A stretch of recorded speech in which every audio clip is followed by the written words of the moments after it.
துரைக்கண்ண ஐயா, சொல்லுங்கள். நான் உங்கள்கிட்ட கேள்வி வைக்கிற அளவுக்கு இல்லை. எல்லாம் தெரிந்தவர், 50 ஆண்டு காலம் என்ன கட்சியினுடைய வாழ்விலும் உலகம் சுற்றும் வாலிபனாகவே அமர்ந்திருக்கிறீர்கள். அப்படி என்றால் உங்களுடைய இந்த கட்சி பயணம் 73களில் 72களுக்கு பின்பே ஆரம்பித்தது. நிச்சயமாக தற்போதைய நிலை எந்தவாறு? அண்ணா திராவிட முன்னேற்றக் கழகம் என்கிற மாநில கட்சியை 1972 அக்டோபர் 17ஆம் தேதி மக்கள் திலகம் பொன்மனச்செம்மல் புரட்சித் தலைவர் எம்ஜிஆர் தொடங்குகிறார். 76ஆம் ஆண்டில் அனைத்து இந்திய அண்ணா திராவிட முன்னேற்றக் கழகம் என்கிற ஒரு தேசிய இயக்கமாக அதை கொண்டு வருகிறார். 7 முறை ஆட்சி கட்சியாக இருந்தது. 31 ஆண்டுகள் இந்த மண்ணை ஆண்ட ஒரு மகத்தான கட்சி. 10 ஆண்டுகளுக்கு மேலாக இந்த மக்களுக்கான நல்லாட்சியை பொன்மனச்செம்மல் புரட்சித் தலைவர் நடத்தினார். அவருடைய முதல் தேர்தல் உரை என்பது 77ல் சொன்னார், என்னை அழிப்பதற்கு, இந்த கட்சியை அழிப்பதற்கு சிலர் சதி செய்கிறார்கள்.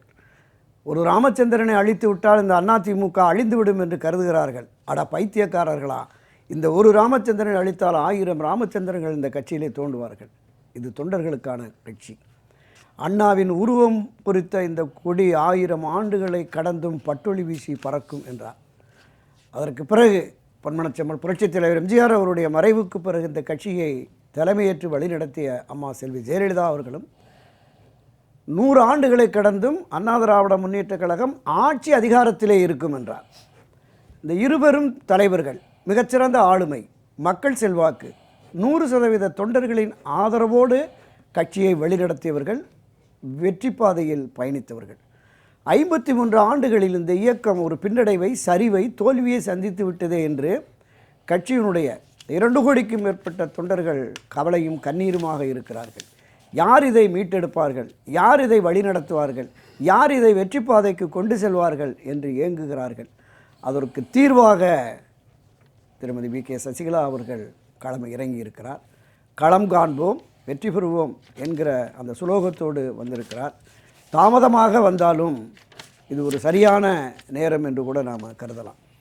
ஏனென்றால் மரியாதைக்குரிய அம்மா செல்வி ஜெயலலிதா அவர்களுடைய மறைவு, அந்த மறைந்த அந்த வினாடியே, அந்த நொடியே, அவர் மறைந்த அடுத்த கணமே அன்றைக்கு ஆட்சி அதிகாரத்தில் இருந்த திரு ஓபிஎஸ், இபிஎஸ் உட்பட இந்த 30-32 அமைச்சர்களும் வரிசையாக நின்று திருமதி வி.கே. சசிகலா அவர்களுடைய காலில் விழுந்து, நீங்கள்தான் முதலமைச்சர் பொறுப்பை ஏற்றுக்கொள்ள வேண்டும், வேறு யார் வந்தாலும் அவர்களை விலைபேசி திமுக கொண்டு சென்றுவிடும், ஆட்சி அதிகாரத்தை காப்பாற்ற முடியாது என்று எல்லோரும் கண்ணீரும் கம்பளையுமாக அவர் காலிலே விழுந்து கெஞ்சினார்கள்.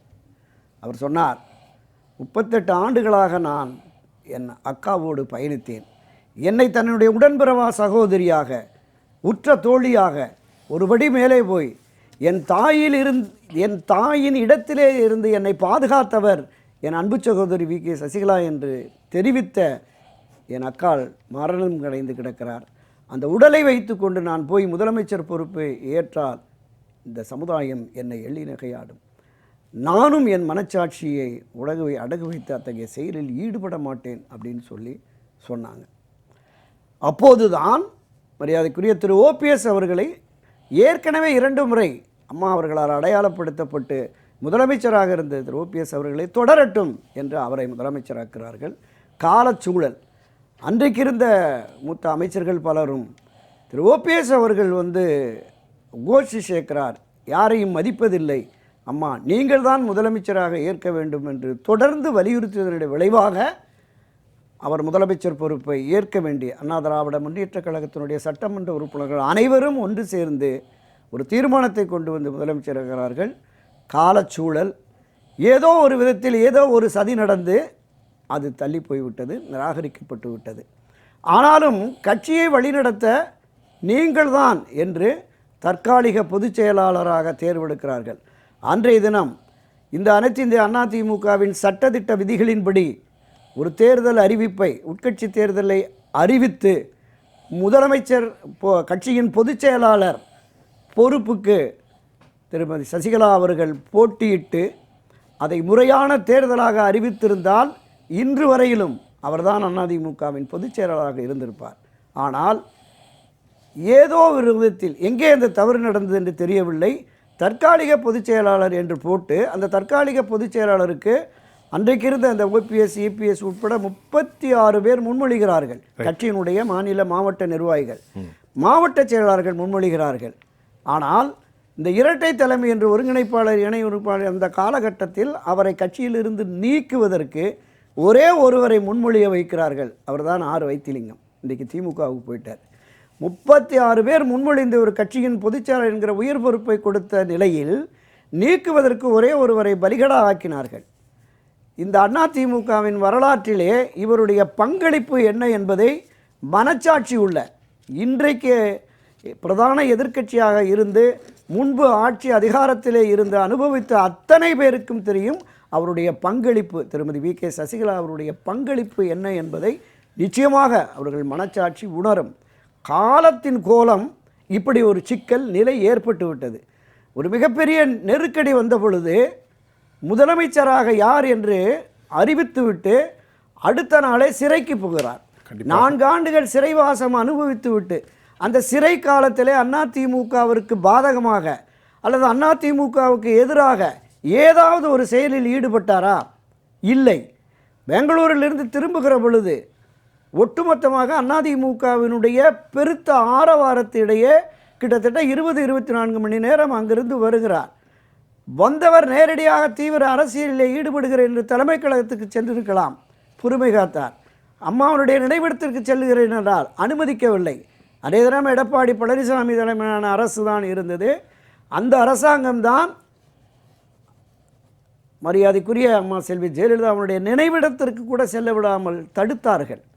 இந்த நிலைப்பாட்டை எல்லாம் பொறுத்து கடந்த பல பதிவுகளில் நான் குறிப்பிட்டது போல சிறை கொட்டடியில் இருக்கிற அந்த சிரமங்கள் போக்குவரத்து அவ்வளவையுமே சகித்து கொண்டு எப்படியாவது கட்சி ஒன்றுவிட வேண்டும். 2021 தேர்தலின் போது மீண்டும் அம்மாவின் ஆட்சி அமைவதற்காக நான் தற்காலிகமாக ஒதுங்கியிருக்கிறேன் என்று ஒரு அறிக்கை வெளியிட்டு தான் போனார். எப்படியாவது ஒன்றிணையும், வலிமை மிக்க அதிமுக உருவாகிவிடும், மீண்டும் அம்மாவின் ஆட்சியை புரட்சித் தலைவர் எம்ஜிஆர், மரியாதைக்குரிய செல்வி ஜெயலலிதா ஆகியோர் நடத்திய அந்த மக்களுக்கான நல்லாட்சியை கொண்டு வந்து விடுவோம், இது நிச்சயம் நடக்கும் என்று கருதி காத்திருந்தார். 4 ஆண்டுகளாக காத்திருந்து இப்போ இலவு காத்த கிளியாக நிலைமை மாறி இருக்கிறது. ஆனாலும் கூட அவருடைய போர்க்குணம் நிச்சயமாக எல்லோரும் அறிந்த ஒன்றுதான். ஒரு எந்த ஆயுதத்தை எடுப்பது என்பதை என் எதிரிதான் தீர்மானிப்பான் என்கிற பொழுது அவர் துரோகியை வீழ்த்துவதற்கு எந்த ஆயுதத்தையும் எடுப்பார் என்பது நிதர்சனம். இது என் முதற்கட்ட பதிவு. அடுத்து பேசும். சிறப்பு. துரைக்கண்ணன் ஐயா, சொல்லுங்க. இப்போ சசிகலா என்கின்ற ஒரு ஆளுமை தொடர்ந்து தனது வாழ்க்கையில் 40 ஆண்டுகள் இந்த இயக்கத்திற்கான் நேற்று பேசியதை இன்னைக்கு ஒரு 2வது கேட்குறேன். நிச்சயமாக இதில் சமீப காலமாக அவர் சந்தித்த துரோகங்கள், எதிரிமை முகாமிலிருந்து அவர் மீது வீசப்பட்ட கணைகள், கபட வேடத்தரித்தனம், வன்மம், அச்சமும் படபடப்பும் சிலருக்கு ஏற்பட்டு விட்டது. எப்படி வந்து விடுவாரோ, இந்த இயக்கம் தலைத்து விடுமோ, இவர் வந்தால் நம்முடைய இருப்புக்கு கேள்வியாகுமோ என்று நான் எல்லோரையும் சொல்ல தயாராக இல்லை. அது மட்டும் இல்லாமல் சாதுரியம் மட்டுமல்ல, மிகச்சிறந்த பொறுமை, கடும் போக்கான சொல்லாடல்கள் அவர் மீது பயன்படுத்தப்பட்ட போது கூட அதற்கு எந்த விதமாகவும் அவர் எதிர்வினை ஆற்றாத பொறுமை, பலருக்கும் கடந்த காலத்தில் வாழ்வளித்த பெருமை, எல்லோரையும் அரவணைத்தார். சாதி இன்னைக்கு இருந்தார்கள்ல பாருங்க, அந்த பதவியில் இந்த பதவியில் அங்கே இருந்த என்ன தெரியாமலே இன்றைக்கு முகத்தை திருப்பிக் கொள்வோர் அனைவருக்கும் வாழ்வளித்து அவர்களை அரியாசனையில் அமர்த்தி அழகு பார்த்தவர். உண்மைதானே? நிச்சயமா. நான் சொல்லுது பொய்யா? நிச்சயமா நிச்சயமா. அடுத்து எந்த நிலையிலும் அச்சுறுத்தலுக்கு அஞ்சாதவர். 87 கட்சி உடைந்த போது கருணாநிதியின் மூலம் கொடுக்கப்பட்ட எல்லா விளைவுகளையும் நீங்கள் சொன்னார் இல்லையா, இளந்தமிழ் சோப்பு தண்ணீர் வரைக்கும் அச்சுறுத்தலுக்கு அஞ்சாதவர். துரோகத்தை வாழ்க்கையில் கொஞ்சமும் நினைக்காதவர். ஒரு சாட்சி சொல்லிவிட்டு போயம்மா என்று அன்று சொன்னார்கள், மறுத்து விட்டார். கடைசி வரைக்கும் அவருடைய மரணம் வரைக்கும் தோழியாகவும் தாயாகவுமே இருந்தார். இதை யார் சொல்லியிருக்கிறா? அம்மா சொன்ன. அம்மாட்ட யாராவது சொல்ல சொன்னா சொல்லுவாங்களா? இல்லை இல்லை. அது ஜெயலலிதாட்ட நடக்குமா? நிச்சயமா நடக்கும். ரைட். துரோகத்தை எந்த நிலையிலும் ஏற்றுக்கொள்ளாதவர். அது மட்டும் இல்லாமல் அனைவருக்குமான அதிகார பங்கீட்டை ஜனநாயக வழியில் எல்லாருக்கும் கொடுத்தவர். போகின்ற போது கூட இன்னும் சாதி இன்னும். ஆனால் எனக்கு ஒரு சின்ன கேள்வி, அவர் பத்திரிகையாளனாக வஞ்சித்து பத்திரிகையாளர்கள் வன்மம், முக்குளத்தோர் வாக்கு வங்கின்னு ஒரு சின்ன டப்பாவுக்குள் இவரை அடைக்க பார்க்கிறார்கள். நான் கேட்கின்றேன், அவர் முழு குலத்துக்கும் உருவானவராகத்தான் 40 ஆண்டு காலம் அனைவருக்கும் பிரதித்துவப்படுத்தியிருக்கிறார். இன்னைக்கு வரலையே அவர். கொஞ்சம் கேள்வி நீளம்தான். இல்லை, அதான் நீங்கள் அந்த முக்குளத்தோர் என்கிற அந்த வட்டத்திற்குள் அவரை அடைக்க முடியாது, அடைக்க முயற்சி நடக்கிறது. ஆமாம், அதற்கு உதாரணம் தான் அவர் சிறைக்கு போனதுக்கு முன்னாடி கொங்கு மண்டலத்தை சேர்ந்த எடப்பாடி பழனிசாமியை முதலமைச்சராக்கி போனார். அவருடைய முக்குளத்து சமுதாயத்தை சேர்ந்த உறவினர்கள் நிறைய இருந்தாங்க, சட்டமன்ற உறுப்பினர்களாக இருந்தார்கள். உதாரணத்துக்கு எடுத்தால் காமராஜ், OS மணியன், செல்லூர் ராஜு, உதயகுமார் என்று பலரும் இருந்தார்கள். அவர்களில் யாரையாவது ஒருத்தர் அவங்க நியமிச்சிருக்கலாம். ஆனால் பலரும் நீங்கள் சொன்னது மாதிரி இந்த அண்ணா திராவிட முன்னேற்றக் கழகம் என்பது ஜாதி மத பேதமற்ற ஒரு மாபெரும் இயக்கம். புரட்சித் தலைவர் எம்ஜிஆர் அவர்களும் அதைத் தொடர்ந்து செல்வி ஜெயலலிதா அவர்களுமே இது மக்களுக்கான இயக்கமாக, தொண்டர்களுக்கான இயக்கமாக கட்டமைத்து கொண்டு சென்றார்கள். அந்த வழியில் தான் அந்த இயக்கம் தொடர வேண்டும், நடைபெற வேண்டும் என்கிற விருப்பம் திருமதி V.K. சசிகலா அவர்களுக்கு இருக்கிறது. இவர் வந்தால் கட்சி பலப்பட்டுவிடும், அனைத்து இந்திய அதிமுக மீண்டும் மீண்டும் ஆட்சி அதிகாரத்திற்கு வரக்கூடிய வல்லமை பெற்றுவிடும் என்று கருதுகிற திராவிட முன்னேற்றக் கழகத்தினர் இவருக்கு எதிராக சதி செய்யலாம். ஆனால் மீண்டும் கழகத்தை ஆட்சி கட்டிலில் அமர்த்த வேண்டும் என்கிற விருப்பத்தின் அடிப்படையில் பயணிக்கிற திரு எடப்பாடி பழனிசாமி ஏன் முட்டுக்கட்டை போடுகிறார் என்பதுதான் மிகப்பெரிய கேள்விக்குறி. மீண்டும் திமுகவை வீழ்த்தி அனைத்து இந்த அதிமுகவை ஆட்சி கட்டிலில் அமர்த்த வேண்டுமென்றால் அந்த எண்ணமும் உணர்வும் கொண்ட திருமதி V.K. சசிகலா, திரு OPS போன்றவர்களையும் இணைத்து கொள்வதான புத்திசாலித்தனமாக இருக்கும். அப்போ அந்த நிலைப்பாட்டிற்கு ஒத்துப்போகாமல் தடைக்கல்லாக இருந்தால் உங்கள் மீது, திரு எடப்பாடி பழனிசாமி மீது ஒரு பொதுவெளி சந்தேகம் ஏற்படுவது இயல்புதானே.